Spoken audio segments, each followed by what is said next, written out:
Hello student, myself Dr. Vinay Verma, biology expert, Sarvottam Biology, Hazratganj, Lucknow. Today we discuss cardiac cycle. Let's start. Cardiac cycle के events पढ़ने से पहले हम लोग heart beat की basic concept को clear कर लेते हैं। क्या किसी भी हार्ट बीट में दो इवेंट्स होते हैं, एक डायस्टोल और एक सिस्टोल। डायस्टोल का मतलब होता है हार्ट के चैम्बर में ब्लड भरना, चाहे वो एट्रियम में ब्लड आए और चाहे वेंट्रिकल में ब्लड आए, आने को डायस्टोल कहते हैं। लेकिन जब वेंट्रिकल कॉन्ट्रैक्ट करती है तो ब्लड वेंट्रिकल के बाहर जाता है और इसको कहते हैं सिस्टोल। तो सिंपल बात है, relaxation of heart chamber diastole है और contraction of heart chamber systole है। डायस्टोल एट्रियम का भी होगा, वेंट्रिकल का भी होगा, एट्रियल डायस्टोल, वेंट्रिकुलर डायस्टोल, और सिस्टोल भी एट्रिया का सिस्टोल एंड वेंट्रिकल का सिस्टोल। मोटा मोटा ये दिमाग में हमें रहना चाहिए कि किसी भी हार्ट बीट में डायस्टोल सिस्टोल होगा, और डायस्टोल में एट्रिया वेंट्रिकल दोनों का डायस्टोल और सिस्टोल में एट्रिया वेंट्रिकल दोनों का सिस्टोल। ये जो इवेंट्स होते हैं ये साइक्लिकली रिपीट होते हैं। Events of heart beat cyclically repeated at regular interval, इसी रिपीटिशन को कहते हैं क्या? Cardiac cycle. एक लाइन की डिफिनीशन है, events of heart beat repeated at regular interval is called as cardiac cycle। एक मिनट में लगभग कितनी हार्ट बीट होती है? तो एवरेज 72 हार्ट बीट होती है। तो लगभग कितनी कार्डियक साइकिल होंगी? तो 72 कार्डियक साइकिल होंगी।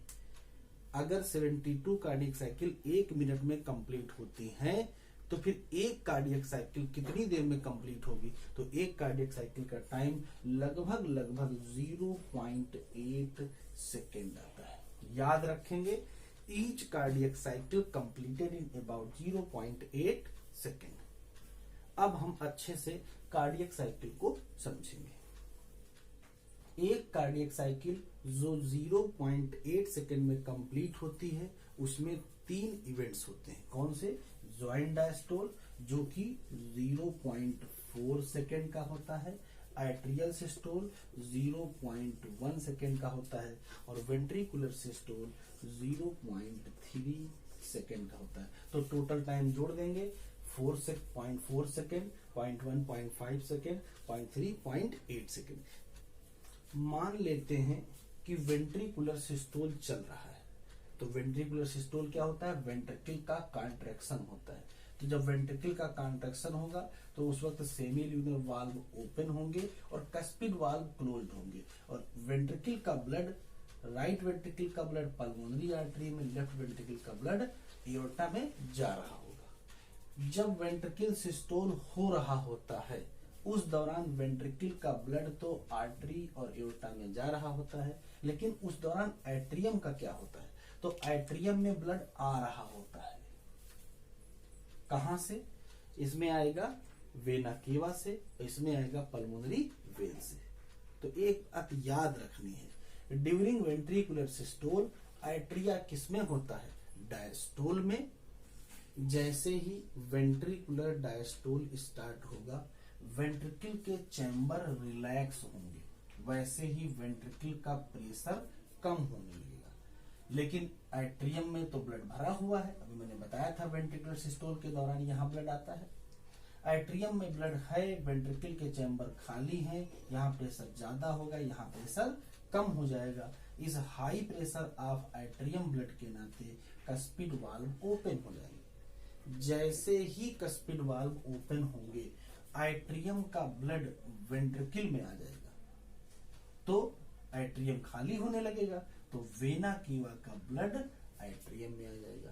मतलब ध्यान से देखेंगे, एट्रियम का ब्लड वेंट्रिकल में आ रहा है तो वेंट्रिकल भर रहा है, इसका मतलब वेंट्रिकल का डायस्टोल। लेकिन इसी दौरान एट्रियम में भी ब्लड आ रहा है इसका मतलब एट्रियम का डायस्टोल। तो एट्रियम का डायस्टोल भी चल रहा है, वेंट्रिकल का डायस्टोल भी चल रहा है, इसका मतलब दोनों डायस्टोल में है, इसी नाते इसको कहेंगे ज्वाइंट डायस्टोल। ज्वाइंट डायस्टोल वो फेज है जिसमें लगता है कि वेना केवा से डायरेक्ट ब्लड वेंट्रिकल में आ रहा है, vena cava to atrium, atrium to ventricle, या pulmonary vein to atrium, atrium to ventricle.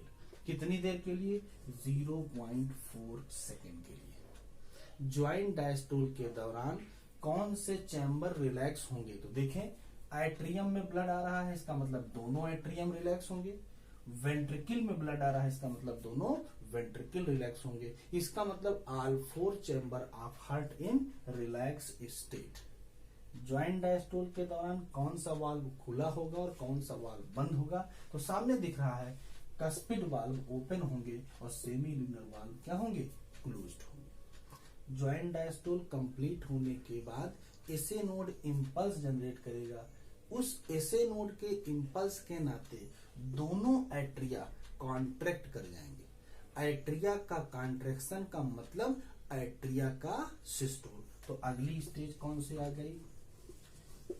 Atrial systole, जो कितनी देर के लिए?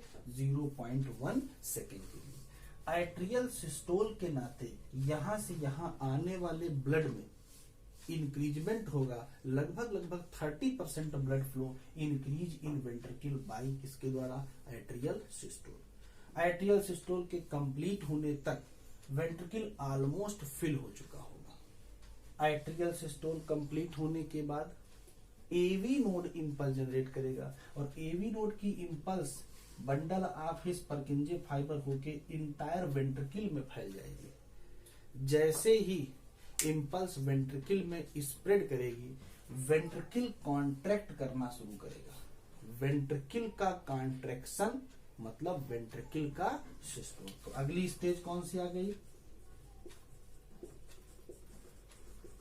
वेंट्रिकुलर सिस्टोल, जो कितने देर के लिए है? 0.3 सेकेंड के लिए। जैसे ही वेंट्रिकुलर सिस्टोल स्टार्ट होगा, वैसे ही वेंट्रिकल का ब्लड एट्रियम में जाने का प्रयास करेगा। Attempted back flow of blood होगा। इस attempted back flow of blood के नाते कस्पिड वाल्व क्लोज्ड हो जाएंगे और जैसे ही कस्पिड वाल्व क्लोज होंगे, हमें क्या सुनाई पड़ जाएगा?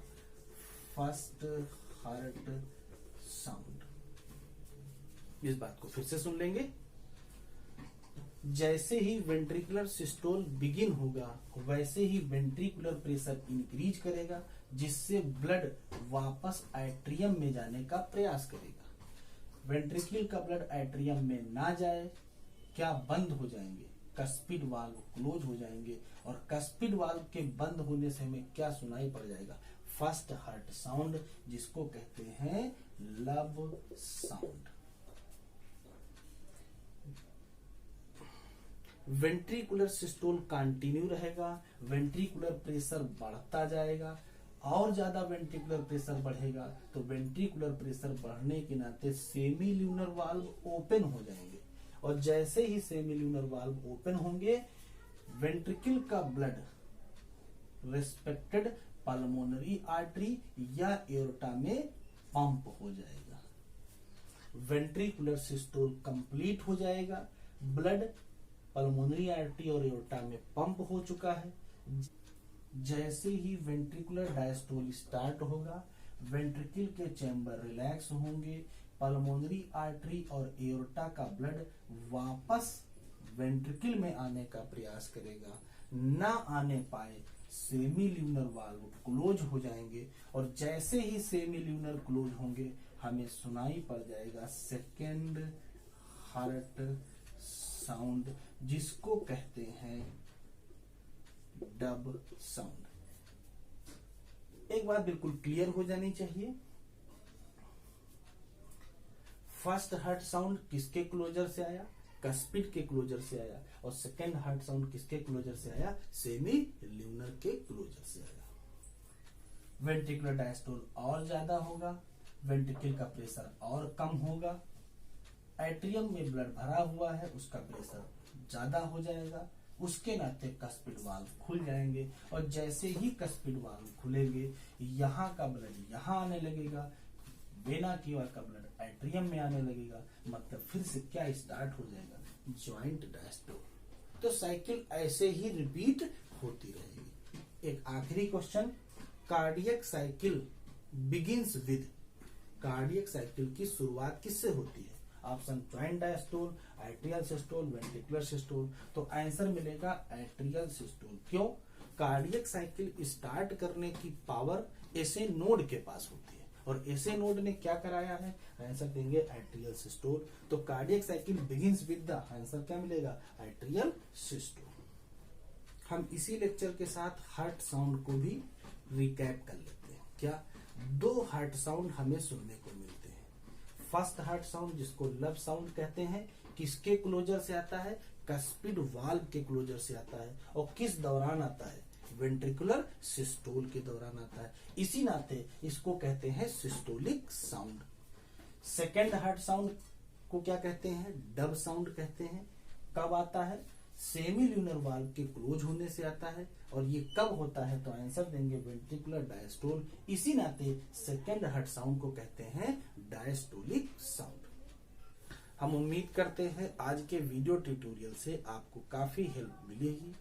यदि आपको हमारा वीडियो पसंद आए तो प्लीज हमारे चैनल को लाइक करें, सब्सक्राइब करें और बेल आइकन जरूर दबाएं।